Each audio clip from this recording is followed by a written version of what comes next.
Hello, and welcome to episode 7 of the Baby Metal podcast. It's March 17th, 2019 for most of us here. Happy St. Patrick's Day for some of us here too, as we record. The podcast is a place where we gather on something decreasingly like alternate weeks to discuss news and thoughts on the past and future projects of Baby Metal. We invite you to join us, whether you're a longtime fan or have only just arrived. I am Paul, and I am joined by Kevin. Welcome back. And Garrett. Hello. And Vars. Hey guys. All right, so it's been, I don't know what, 4 weeks, 3 weeks? Quite a while since we recorded the last one.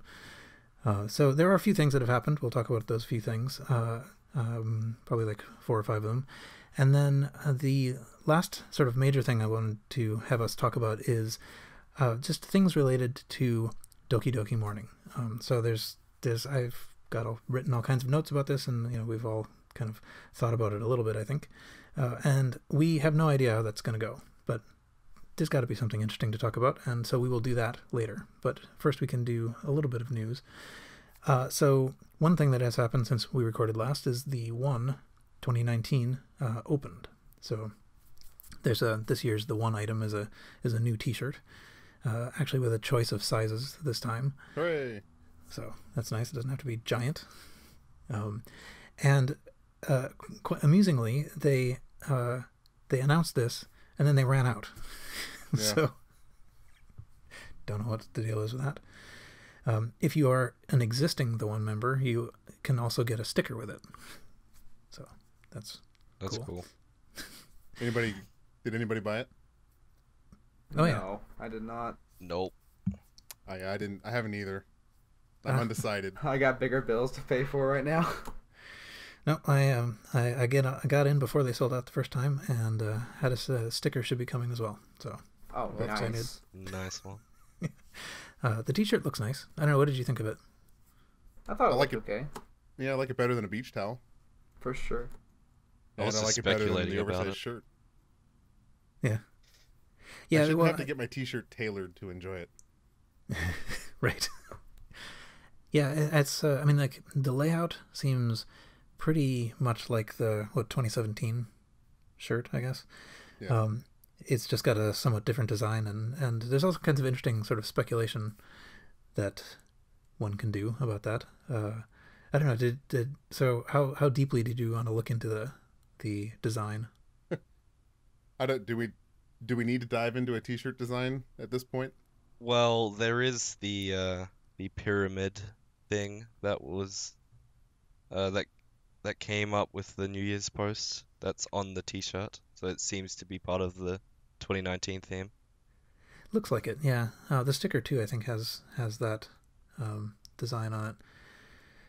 It's not. I mean, it's not super clear that it's a pyramid, but having seen the New Year's Eve image, you can sort of see that what we're looking at is like the front. That thing coming straight at us. Right. Whatever it is, however many sides it has. But Pandora's merch. yeah, I think it looks nice. And whatever. I hesitate to read too much into the art. I'm not sure. What actually would be interesting to do is look at the art on the previous shirts to see if they have any bearing on anything. But because they quite possibly don't. Topic for another episode, maybe. Could be, yeah. But yeah, so there's something sort of star-like and something sort of phoenix-like, and sort of space, and the very ornate The One written at the top, and so black and red. Anyway, so I think one of the best things about the 2019 The One is that in the little rules, if you sort of go to the main page, when you get down there, there's a set of things that sort of talk about like no refunds and all that stuff, and there's a little thing that's last year it said not a fan club, and it was supposed to be sort of indicating that this is it's something other than a fan club. Like they're not sending out fan club stuff. This just gives you the right to buy more expensive other stuff. Right. But for whatever reason, the English translation came out as not a fun club. Yeah, so I guess we've been going down that route for a while with Koba. I can't believe it hasn't been fixed either. It's still, it Yeah. still says that even just today. Well, if it hasn't been fixed, maybe it wasn't a bad translation by Google. Well, the thing is, I mean, there's no reason to have changed it from last year. I mean, you know, the image is just a little bit the same. You know, like it's just a little bit different. Yeah. But I mean, so you know, I think we kind of know that Koba has a sense of humor. I can't imagine that. I don't know. Maybe it is really like a poke at us. Yeah, maybe he saw the typo and said, "You know what? Screw it, leave it. It's pretty funny." I could appreciate and respect that if that's how it happened. Anyway, yeah. So the one 2018 I think expires on at least it's set to expire at the end of March. The ability to transfer your metal name if you are already a member of the one is between I think April 23rd and June 14th. So you have to have the thing in hand and be able to scratch your little code off before June 14th if you want to preserve a metal name that you already have.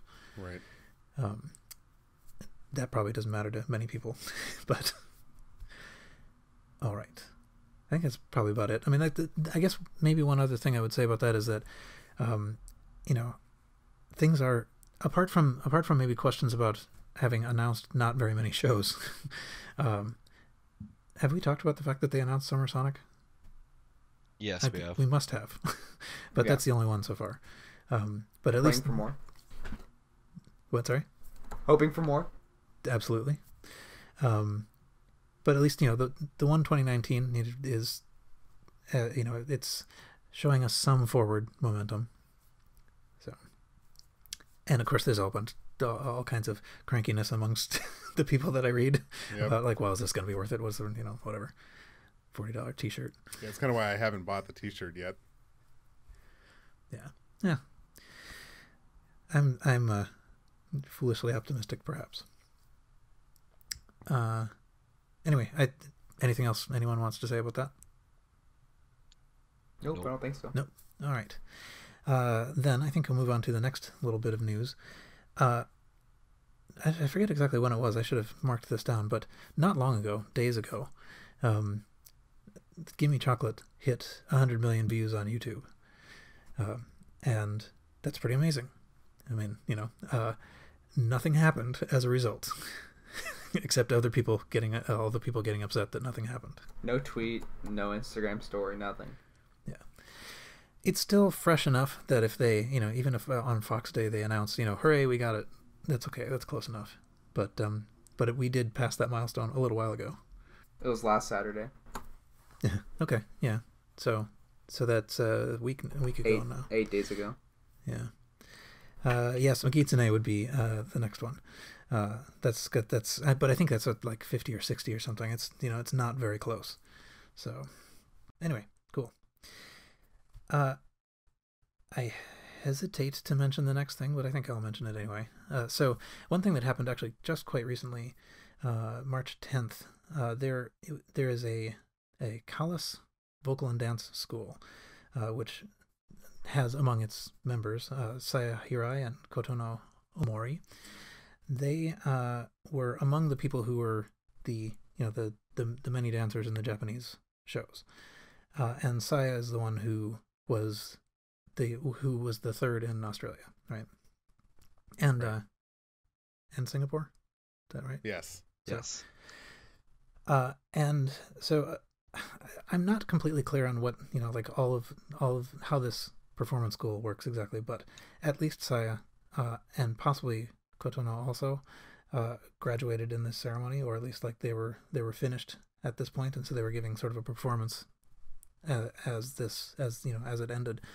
And what they chose to do was to perform Gimme Chocolate with someone who was referred to as Sa-chan, and as the playing the Sue role. And so somebody did a blog post on this about, like, you know, they went and they sort of reported on what everybody did in this whole show. And they were very impressed with this Gimme Chocolate. The person who wrote the thing said, you know, it was just like, you know, the actual show, except that there's no way if it was the actual show you'd be able to be this close. So I thought that was kind of cool. You know, the fact that there are many people very interested in the fact that Saya was the third person in those previous shows this sends speculation in crazy ways, right? For sure.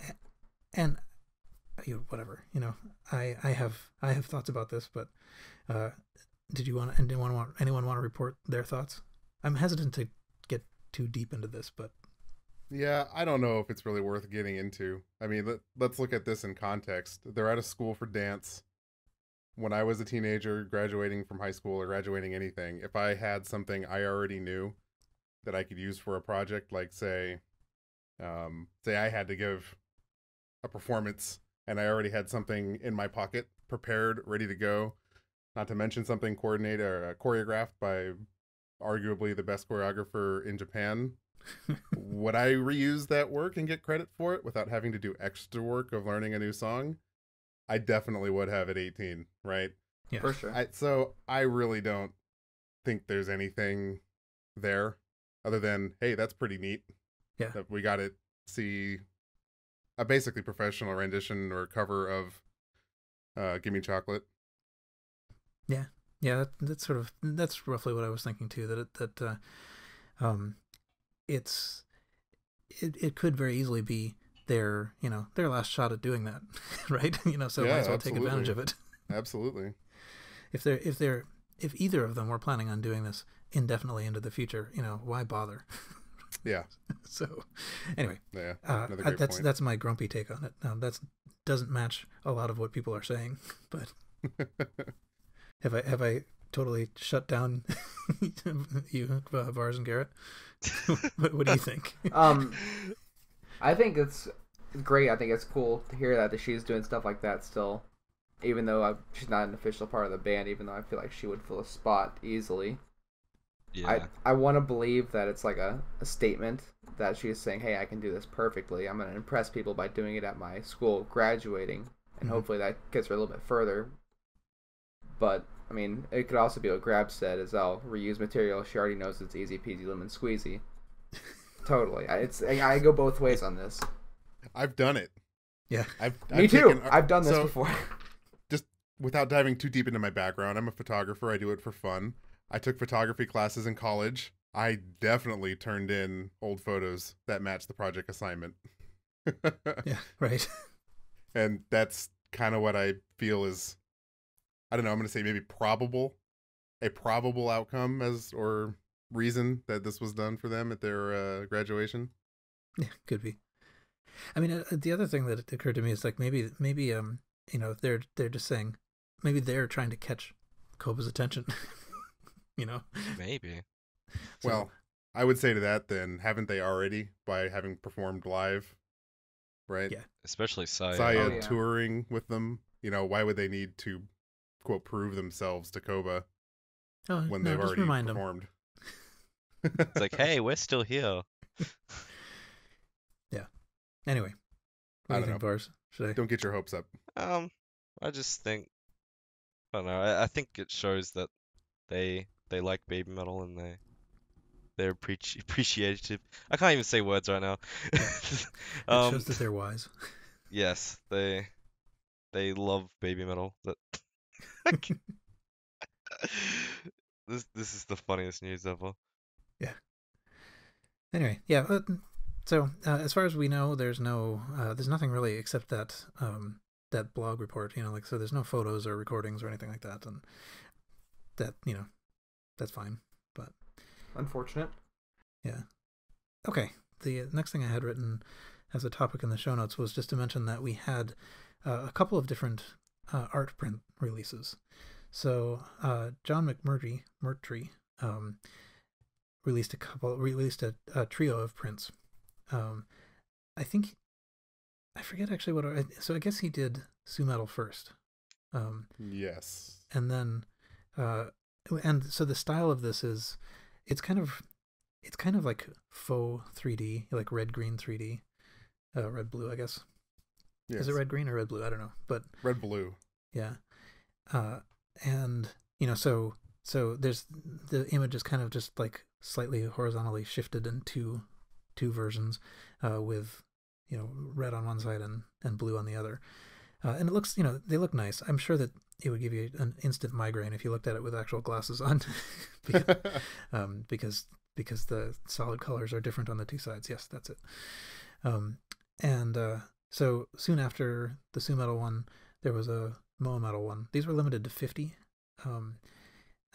For some unknown reason, it might have been a joke. I don't know, but it was originally posted as Mao Metal, Yes. and that's still visible in the URL.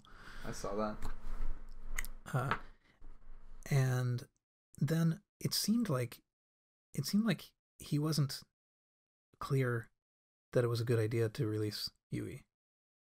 But It took a couple days. yeah, like people said, no, really seriously, people are going to want this one. and then that one came out too. I believe they are all sold out. I think they were all sold out within like a couple hours of being posted. Yui sold out the fastest, and I believe it was less than an hour. Yeah. At 105 euros. Pounds. Yes. Wow. Not bad. Yeah, I mean, they look nice. I would have considered them, except I'm not really a poster person. I'm more Yeah, of like kind of in the same boat. Yeah, I like big wall flags and like tapestries and whatnot, but posters aren't really my thing either. They are gorgeous. I can definitely understand for wanting sure. one. A great collector's item. Definitely. Yeah.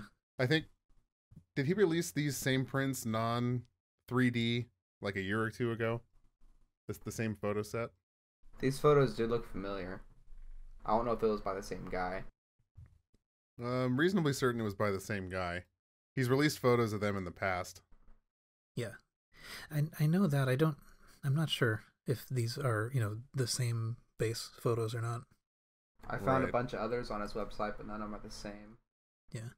I mean, he was the official, he did this official photo shoot. So, Right. Yeah, I so was he's got wondering all of that. them. And I don't know how he managed to keep the rights to do this, but I guess we're glad he did. Well, I don't know how it is in the UK, but in the US, the photographer maintains all rights unless explicitly stated otherwise to his negatives. Yeah, and I mean, I'm sure there is negotiation about this because I don't think anyone else does that, right? I mean, like, John McMurtrie is the only one that I know of who's sold these. But surely he was not the Yes. only photographer. No, he's Though certainly maybe they were not all been. Japanese. He's certainly not been the only photographer. Yeah. Dana Distortion comes to mind as another famous photographer that's covered them. Oh yeah, yeah. Although, I mean, we know that she was the photographer. I don't know. Has she sold stuff on her own though? No, I don't think so. Yeah, and my understanding, I haven't gone back to look, but my understanding is that most of those are no longer accessible in any sort of legit way. Yeah, I don't know for sure. So, okay. Anyway, yeah, and then so the other art print news. Now, I heard. I'm opening a parenthesis here. I heard on the Super Pulp Science podcast, this artist's name be pronounced, and it wasn't the way I'd been pronouncing it in my head. But I think it might be Greg Komichuk is how you say this. Oh, maybe. So we have apologies for our prior pronunciation of that. But at any rate, so this is the artist behind the graphic novel, and he released a couple of prints. It was somewhat confusing. So, and I forget actually again which one came first, but there were two. I think it was We Are the Resistance was the first one, which is it's basically I don't know how to name that photo, but there's a relatively famous promotional photo with them wearing these very tall, like sort of horned hats. Right. It's somewhat like the In the name of? yeah, somewhat like those. Yeah. And so that was being sold. That's for $100, and I think actually it's still available. And then there was a second one called Music Gives Us Wings, which is more clearly Sue. And that's for $100, except that I think if you buy one, you automatically get the other one. And there's still only 50 of each, and so it's unclear. All of this stuff is unclear, but there are two, and they look nice regardless of that. And it's looks to me like you can still buy them, although I haven't tried. I have not bought them myself. Has anyone here bought them? No, I have not. No. You can still buy them. They limited to 50, but they are not sold out. Yeah. They look nice. Again, I'm not a poster person, or I'd have more of these. Sure. So is there anything else that anyone wanted to say about the news and any of that, such as it was? No, I think that covers the news in all that we've had this year. Yeah. Well, I mean, so that's the thing, is if this were a news podcast, we're pretty much running on fumes. Oh yeah. Good thing we have other ideas, Paul. Tell us about them. So I mentioned this last time, I guess, but it seemed like a good idea to, in the absence of news, we can actually just sort of go into various topics of I guess it's not really clear what they'd even be, but in this case, I suggested that we look at various things about Doki Doki Morning. So that is the reason for this, of course, is that is essentially the first song. That's the first song that was released. It was the first one that came out. It kind of defined the whole concept, I guess, in a sense.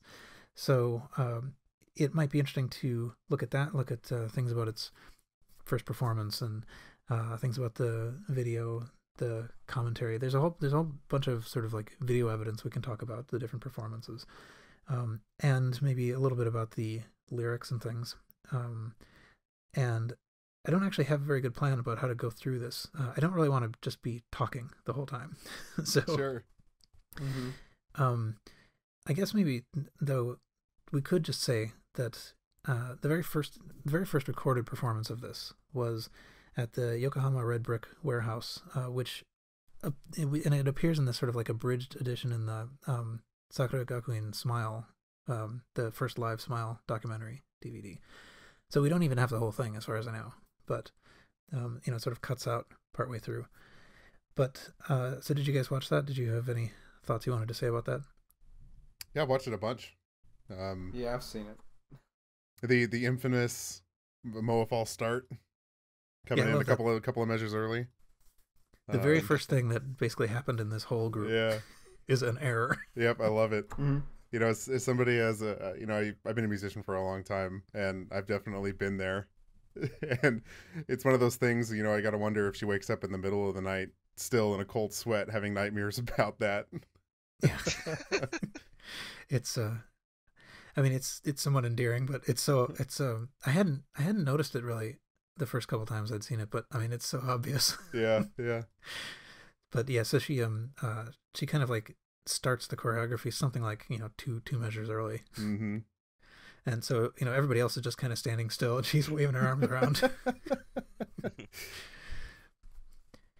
I think it's interesting that go ahead.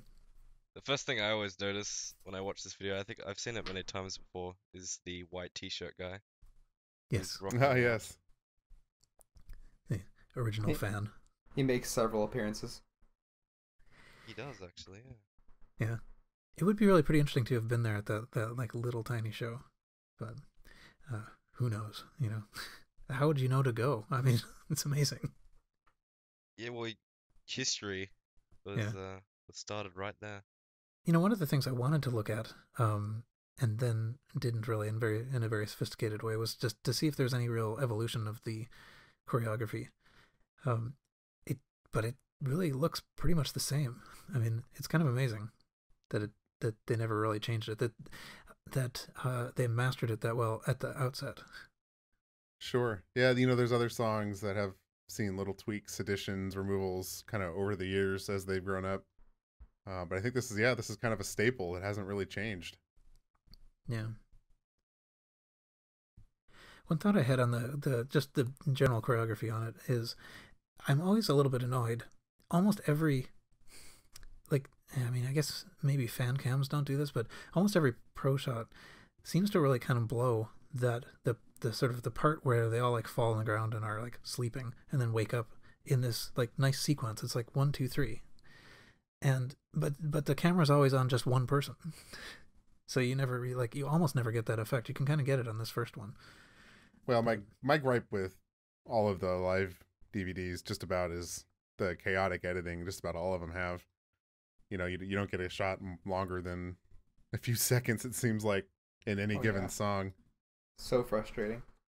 And then I guess here we have the opposite problem, where it never switches to see actually what's happening in the choreography. Maybe that's a tactic to get people to go to the shows. Right. But yeah, I do like the effect. And it's surprising how you really just have to deduce it from most of the shows. But I guess their costumes also have evolved fairly seriously. I mean, they looked kind of like they really do look like they just kind of came out of a thrift store or something. This first one. Goodwill with, punk girl. Yeah. Mo has a tie and yeah. It's funny because you can sort of see you can see them. There are possibly some kind of like tried and discarded concepts there. I mean, like it's quite possible that this thing with the tie was going to be forever. Sure. And they just gave up on it. Yeah, who knows? They all had twin tails. Yep. And in fact, actually, in the commentary, the video, Yui and Mo's, their hair is lower, right? So yeah, you bring up a good point. This is one of the only songs out there. I think it's this one, Headbanger. Is there a third one where there was actually commentary done by them several years later? IDZ as well. IDZ, sure. That's the one. Yeah, so if you haven't watched that, we can put a link to it down below. You really get some fun insight into not only their personalities, but kind of what they think about looking themselves when they were first starting. Yeah, those are great. That came out in 2014 with the limited edition version of the first self-titled album. Right. So that was already like 4 years later. Right. Well, maybe not. I mean, like I don't know when the video came out in 2011, October 12th, 2011. So I guess it's like 2.5, 3 years later. But so it's funny. Like they talk about they basically just give audio commentary about just pointing out things about the videos. And this one in particular, but and the other ones somewhere. I'm not sure if it was this one. Oh, they did Megitsune also, by the way. Oh, right. But they talk about their like nostalgia and stuff like this. And it's like, sure, you're still little kids. You were little kids then. But and fun little stuff too, like Moa hitting the big flower in the music video all the time as she was dancing. Little memories and tidbits. Yeah. No, I seriously came to appreciate the video itself. That's obviously somewhat more polished, and it has two different versions. One is just the dancing, the choreography part, which that was on some special edition, or maybe it's actually, I guess it was on the single, but and then then a sort of a more elaborate video. But I didn't care much about it until I heard them talking about it. Yeah, sure. So it's absolutely worth hearing those commentaries. Absolutely. There was actually one other really early one that was at TIFF. I hadn't seen this one. I mean, like I think maybe a couple weeks ago was the first time I'd seen this at TIFF 2011, the Tokyo Idol Festival. And that one was actually sort of interesting because it was super well lit. I mean, like the one that they did as Sakura Gakuin, the stage was all kind of dark and the lighting was nice or whatever. But it was like in under fluorescent lights or something, right? at TIFF, like it was very weirdly sterile, but you could see it all very well. Well, a lot of their early stuff was like that. They performed. There's videos of performing Megitsune in a mall, right? Yeah. Similar performance at the Gundam statue is it in Shibuya? I don't remember. Oh yeah, I think I know what you're talking about. Yeah. Anyways, there's a lot of early videos of these first songs where they're not obviously in control of their own production, which is kind of fun. Yeah. But they if they're not having a great time, they play it very well. Yeah, sure. What was your guys' favorite of the early ones, like say up until like 2016? Ooh. I think I liked the second one the most, the Idol Festival. Yeah, I mean, I think I might like that one of those first two better, just because you can see it better. But also, like, surprisingly, the crowd knows the choreography pretty well. Yeah, That's always my Get favorite part to watch. yeah, really get into it. Also, I think Yeah. white t-shirt guy makes another reappearance. On the right, he's headbanging. Oh yeah, that's he cool. never stops. Yeah. It's funny, they actually almost look younger in the TIFF one, although it was like almost a year later. I don't really Well, understand how that happened. Sue gets the twin tails going in that one. Yeah, I'm trying to think if there's anything else that I wanted to say about the video. I mean, they say most of what's interesting about it in the commentary, and I guess, I mean, like, otherwise, we mostly see pretty much the same thing performed. It was pretty constant. It was definitely a staple. Tokyo Dome was sort of interesting because they were like frighteningly high up in the air. Yeah.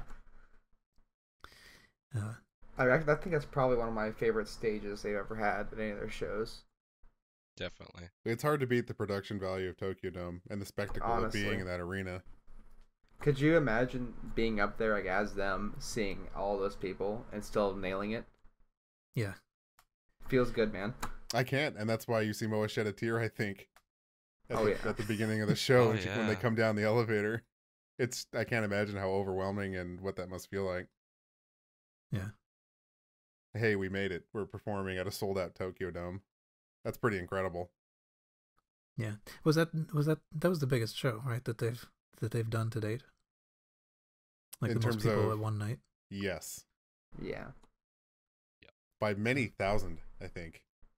Oh yeah, no, I think it was the number's like 55,000 or something each night. Fingers crossed they double that this year. Hopefully. Was it 55? Oh, Maybe. Please. Please do something. Yeah, I don't think so. I mean, I think they always do big shows at the end of the year. Yeah, the problem, even with Tokyo Dome, I think they were really pushing it at the end to try to get that full. And they really need to ramp up. If they, it would look terrible if they have a 55,000 capacity thing with like 2,800 people in it. Yeah, I don't think they have enough momentum right now to pull off a venue like that. And I think they're they gonna know have that to too. start doing something fast. Hopefully, Fox Day. Yeah. I mean, I hope that we will see it again. I think 2019 is pretty optimistic. Yeah, we'll see what happens here. Let's see. I guess the other notes I had about performances were the last time the thing has been performed as 3 was at the Silver Fox Festival, and it was performed at Legend S for the last time at all. So who knows if it'll be performed again, but that was the most recent time that it happened. Man, I feel like we can say that just about a lot of songs. Are we ever going to see these again? Yeah. Still waiting to see Ine live.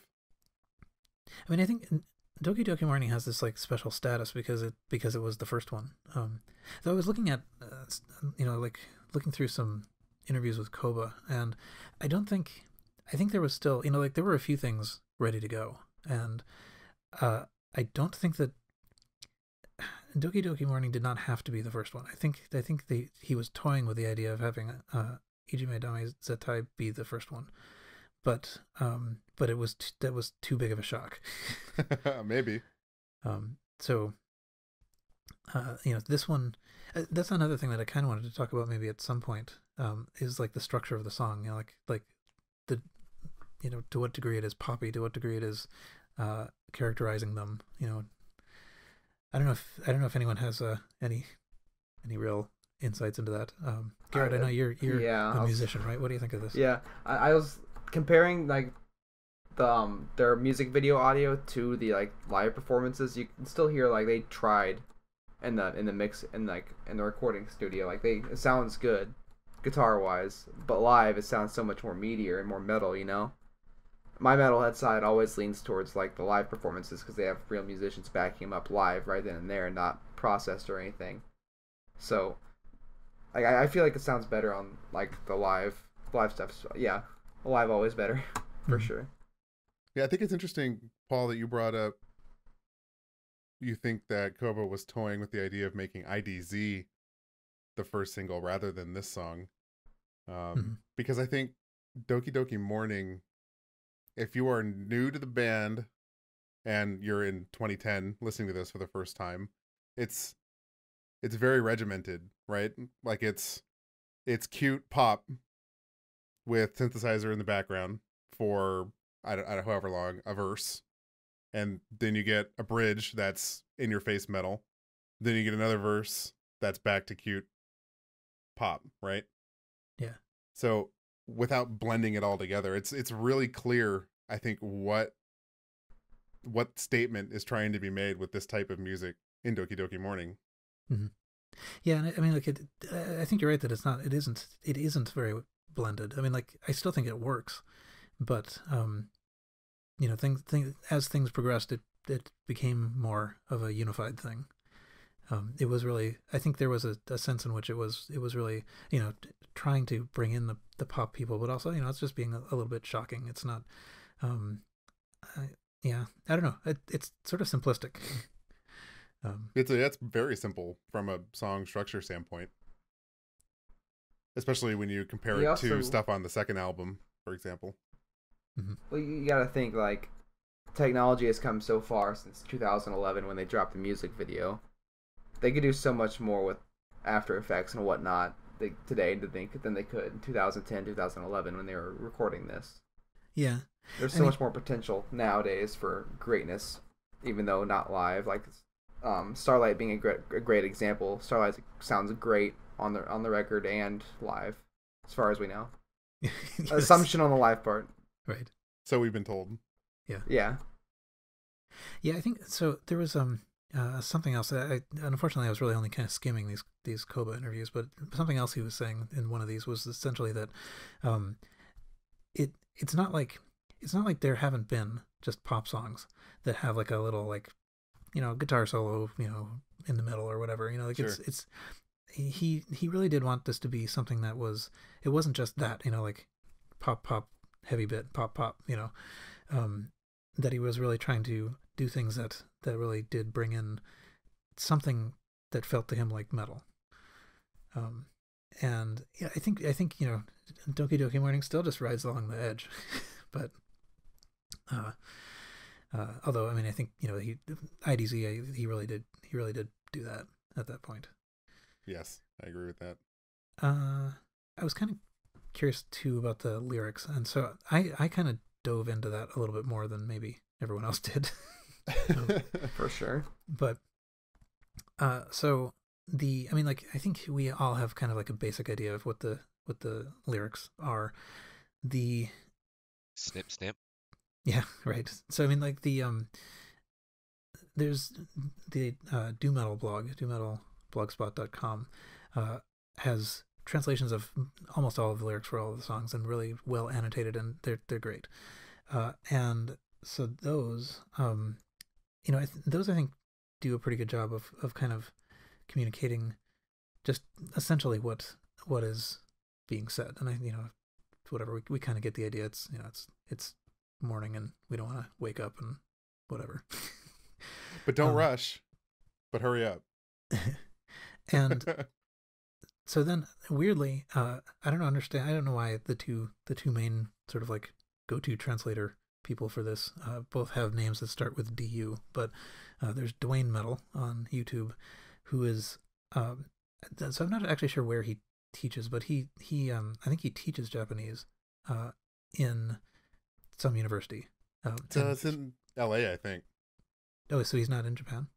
No, I'm pretty sure he's in the US. I think he teaches at not USC, but maybe UCLA. Ah, okay. Because he always seemed to be going to things, like he has all this stuff. Like, well, like I don't know that makes him an outlier. Yeah, I suppose that's true. But anyway, so he, I mean, like, if you're not familiar with his channel, definitely go look at that, because he's, you know, he goes through basically all of the extant songs really, really, really carefully, like line by line. So Doki Doki Morning itself takes 5 videos to get through. Yeah. You know, and he's basically just going through each word and telling kind of what it goes goes through. So I thought it was kind of interesting to, I don't know, sort of compare the two. So I had a couple of things. Well, let me just sort of maybe say a couple of things about the Dwayne Metal videos. So he's a super fan. Yes, absolutely. He started off like showing off the one card and his Dwayne Metal name, and wasn't sure if he wanted to paint himself up to go to the upcoming concert because the requirement was that you have corpse paint on. But anyway, so he kind of goes through the lyrics, and he talks about, so I guess the very beginning is, it's sort of like cutting your bangs in a straight line, and then there's this line that it's something like going directly straight will give you first prize. And he spends a little bit of time trying to figure out, like, does this mean like you're getting first prize in bang cutting, or if you hurry up and get to school, will you win? And I'm very solidly in the first camp. This idea that they're racing to school seems like completely like it doesn't have anything to do with the song. Yeah. But what we need is a female translator, native Japanese female translation. Well, yeah, I think that's also kind of interesting. Like, he's clearly coming at this from a little bit of an outsider. He's like, this is what the teenage girls say. Yes. Yes. Yeah, let's see. So, yeah, so in the second part, there's a line, so there's a thing, they're talking about like the which lip, what lip gloss will it be today? Will it be that one, this one, that one, which one? The sort of obvious sort of thing. And then wait, what time is it? Which I love, actually, that what time is it business, because it's particularly great in the live shows, because or in like Tokyo Dome or whatever, where you can hear the entire audience shouting this. Yeah. But yeah, so the second round through that says, okay, so who's today's VIP going to be? And he goes off in this like very weird idea. And I think both of those ideas are not right. And I have no basis for saying that, except that this just seems wrong. So he thought either the VIP was like, who's going to be like the popular boy today? And that, and his other idea was even weirder, which is that he thought that this was like some sort of status you get on the 2chan forum. I need to rewatch his videos because I don't remember that at all. I mean, I was just kind of like, what are you talking about? Because to me, the way I kind of interpreted it is, like that the person getting ready is the candidate for being the VIP today, right? Sure. Anyway, so those are a couple of things that like a couple of thoughts I had on the lyrics, but yeah, I mean, I think they're, and I guess maybe I'll say one more thing. I'm sorry that I just can't stop talking. It's okay. No, you're fine, man. I'm glad you know something about these lyrics, because I'm not too familiar with the lyrics. No, in quotation marks, but there's so there's also this business about it's like, all right, so ring ring ring, the alarm's going off, wait a moment, and so the way they say this is chomate, right? And in part 4, this is when we get to that part of that's part 4 of the Dwayne Metal videos. He apparently this just he said it blew his mind. he thought this was totally hilarious, because it's supposed to be chotomate, chotomate right. kudasai, which is essentially like, wait a second, wait a minute, wait a little. Yeah. But it's all like, it's compressed in this like weird kid-like way. Right. So I do remember him in several songs quote, blowing his mind a little bit in the way they've kind of twisted common phrases and shortened them, but they still work. Yeah. And I think it's sort of, it's a childlike and, clever wordplay kind of thing to do. Yeah. And then I guess maybe the only other sort of like complaint I have, which might be unjustified. I'd be interested to hear if other people agree or not. But there's a business. It gets kind of abstract. Let's see, where's this business about the hairpin? Yeah. Okay. No makeup. Is the translation. My glasses serve as hairpins. It's a funny face. Okay, is the like the English version of this. Yeah. So this, to me, that sounds perfectly fine. That like what's happening is the glasses are like up on your head, holding the hair back, right, as you're doing your face. It seems like it's sort of an obvious kind of image. Dwayne Metal's idea was that they fell asleep on their glasses and got bent into a hairpin shape. I don't know about that. So it's interesting, but I mean, who am I to say he's wrong? Well, yeah, I mean, so that's the thing, is that like I feel like I don't have standing, but yet his theories are crazy. Right. Well, I guess that's the trick to any music in Japan in Japanese, right? Is musical lyrics are really, really wide open to interpretation. Mm-hmm. Unlike Western music. And there's a love of ambiguity and wordplay and stuff like that too. Sure. And I suppose it matters what kanji it is too, right? Yeah, right. So, which we don't have. I mean, I'm sure we could get it. We could probably find it. Yeah. Well, actually, yeah. So that actually does remind me of like one last point I wanted to make about the lyrics, though, specifically about the chomate thing. I did not realize as much that it was so childish.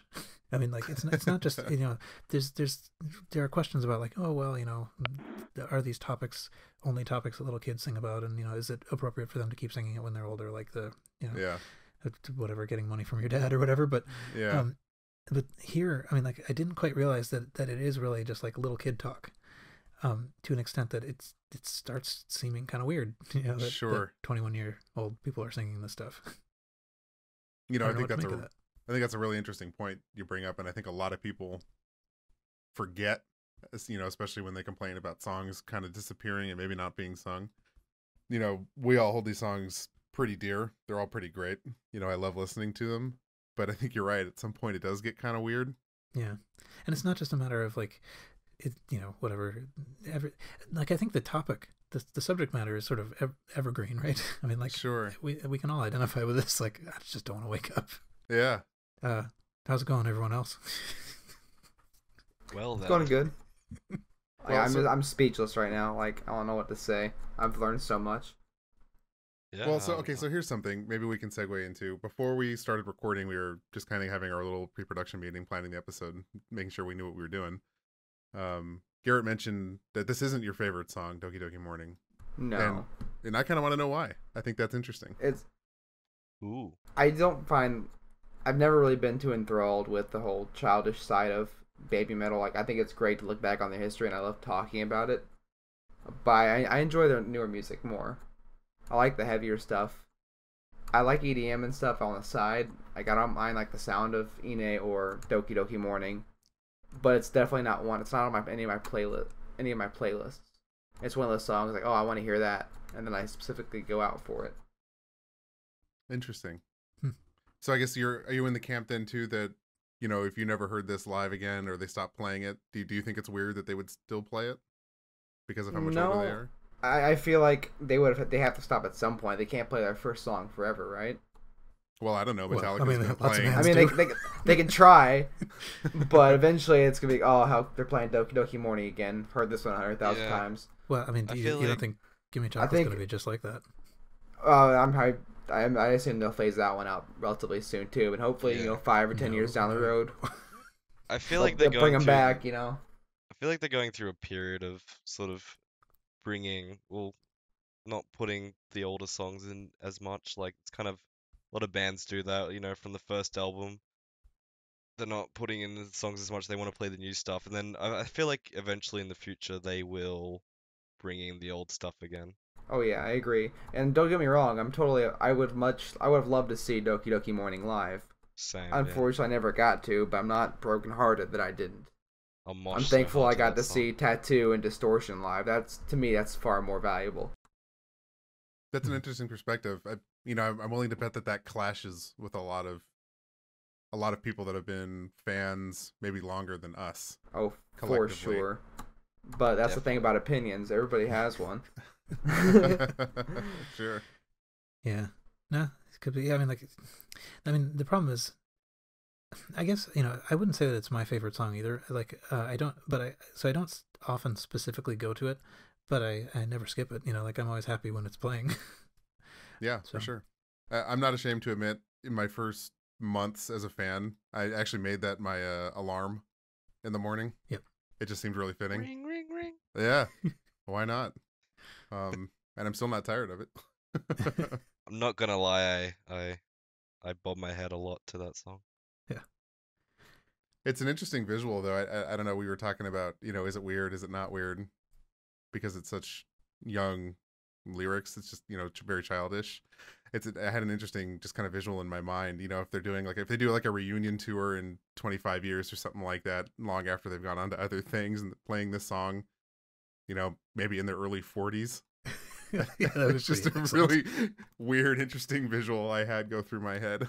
But yeah, and actually the childish lyrics do. I know they show up at the end of "Gimme Chocolate" too. Like the very, I think, like, last word or whatever is like a childish way of saying, talking about eating, right? So yeah, Right. it is. I mean, it's hard to say. I mean, like, and it might seem weird to someone who speaks Japanese and has not seen them before, but Sure. everybody who sees them probably already loves the song. So Yeah, that's another interesting perspective. I can't follow along in my head and translate live, even though I know what the song is about, right? Mm-hmm. So I wonder what my take would be on it feeling weird if I spoke fluent Japanese and was listening to it from that perspective. Yeah, I've wondered that sometimes, like what it would be like to understand this without having to go look it up. Right. Probably quite a different experience. Someday. That's my goal. Someday I'll be able to listen to this stuff and actually know what's going on in my head. Right. So I guess the only other things that I had, kind of like things that I wanted to mention, were just the merch angle. So Okay. this was the first single that they released, and so it came out there was a DVD single and a CD single, and they are both at this point really hard to get, or at least expensive to get. But the DVD single had the regular music video, and then this thing they call the air dance version. I don't know exactly why there is this terminology, but it's basically just the choreography. That's fairly common terminology throughout these Sakura Gakuin things. But so that's actually sort of interesting, because you really just get to see, there's none of the cutting and weird effects. You can just like see the whole choreography. Right. And that came with a towel. So if you really get the real thing, then you'll have a towel. It seems like, I'm not actually sure if there are two towels or what.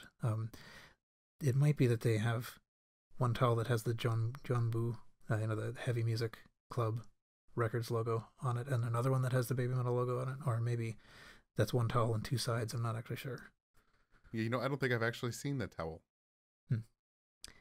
That's I have the disc, but I do not have the towel. I'm not quite that committed. Yeah, my early merch knowledge isn't very good. Yeah, and well, I mean, and I kind of wanted to get it just because it's the first thing, like, I don't know, it just felt like that would be worth having, but yeah, they are, and it's the highest quality possible video that has been released of Right. the air dance version, at least. Sure. But then, so they released that, and the DVD single was the first thing, October 21st, 24th, 2011. Then they released a digital single a few days later, November 2nd. And then, actually, quite a bit later, June 23rd, 2012, they released a CD special edition. And that has the air vocal version, which is the instrumental, packaged with a t-shirt that says, "Are you ready to mosh?" on it. And I have seen that. yeah, I think I've seen... I also have... I have both of those discs, but I don't have either of the things. Okay. And maybe someday. Yes, well... I mean, I do look, and I open the little auction listings, and I go, oh no. But there is one that I learned. I didn't know about this until I was just doing the research, like, for the last time, that there was a UK promotional single with a UK radio edit that is slightly shorter that was released in 2015. Never seen it. I don't know how to find that, but if I do find it, I might get it. Good luck. Yeah. Anyway, okay. I'm going to stop talking for a little bit anyway. I think we made it through this. We have. Anyone want to jump in on what happens in 2 weeks? I'm just going to throw my wild guess out here. Radio silence for the vast majority of the day, as it just like last, joke. And then they announce right before the end of Fox Day, like something huge, like maybe like I would love to see like them completely redo the U.S. tour, and the whole tour in general, same exact shows, maybe same dates. Well, not dates, but like venues. So this is a wish list. Oh, total wish list. Yeah, it's never gonna happen, but I would absolutely love it. That's what I was gonna say. they have to do something on Fox Day, and I'm gonna throw my bet as tour announcement.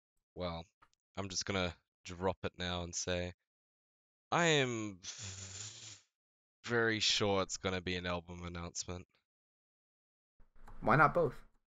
I mean, I think I'll double down.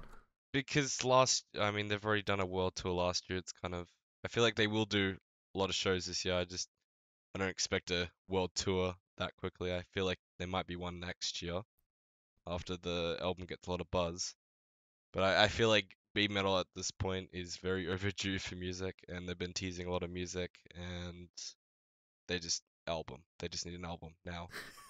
Yeah. What do you think, Kevin? I think we're going to get some cryptic stuff on social media that's not going to explain anything. Yeah. If you hadn't said that was pretty much what I was going to predict too. Yeah. Like, I do think that Fox Day is not going to go by with nothing. They built this holiday themselves. Yes. They're going to do something, but I think it's going to wind up being the beginning of a trail to an announcement. That sounds the most reasonable to me. So, wish list, album, tour. Yeah. Low probability in my mind. And this time on the coasts. Yes. I say in a very US-centric way, but... I don't know. I suppose we can mention, we talked about this before we recorded. We're going to try and cover Fox Day live if it happens. Yeah, we'll see. We will probably be... we'll probably be here. I mean, I'm sure we'll be paying attention, right? Yes. And it's not very hard to just hit record. We have a website now. It's telling us exactly when stuff goes down. I forget the URL, but it's like BABYMETAL News or whatever. Is there BABYMETALnews.com or something? Yeah. I love that one. But yeah, I think the plan is we're going to hang out here in our Discord server on Fox Day, as is reasonable and as we can. And if we get a bunch of news, we're going to try and record an episode because it falls on a normal recording day for us anyway. So I figured, why not try the breaking news thing? Yeah. And if nothing happens, then, we'll record something else later. Yes. Or we could just have a podcast episode of everybody sitting around, hitting refresh. Yeah. F5, F5, F5. Come on, Cobra. All right. So I actually think the Doki Doki Morning thing went, I think there was enough to talk about. I mean, it's quite possible we talked more than we should have. But I don't know. Typical. Yeah, I thought it was interesting. I think I would like to try to do it again, but I don't think we've settled on a thing to do. So we'll announce it somehow. Straw poll? Sorry? Question mark? Straw poll? Question mark? We could do that. I mean, are you planning on suggesting something now, or No, like maybe like tweet out a link, let people vote on like a list of 4 that we decide. you want to give these people quite a lot of power. Give them a voice. What homework do you want us to do? That being said, follow us on Twitter, join us on Discord. Right. Oh yes. Okay. But maybe that means it's about time. I can sort of close this down. Anyone want to say any last things before I run out to the end? Koba, if you're listening, release the album, please. I'm dying here. You know, We need music. I'm trying to keep myself entertained here. You know, Lady Baby might cut it, you know, like I might just become a full fan of them if you don't release the album right now. That's the threat. You know, I would settle for a studio release of Tattoo or Elevator Girl, either one, as a single. I mean, even though they've already dropped 2. But I don't care if they manipulating like release Doki Doki Morning 2, I need something. I'd bet on them dropping another single before they drop an album, because that's how bands manipulate like the Spotify playlists and the iTunes playlist. Is like singles get really popular, then they add them on playlists, then before you know it, all the people who shuffle play that playlist is hearing your song. Yeah, could be. Yeah, I suppose maybe there'll be one bump to get everybody paying attention, and then a second one to, like, while they're paying attention, put out the album. We shall see. We'll see.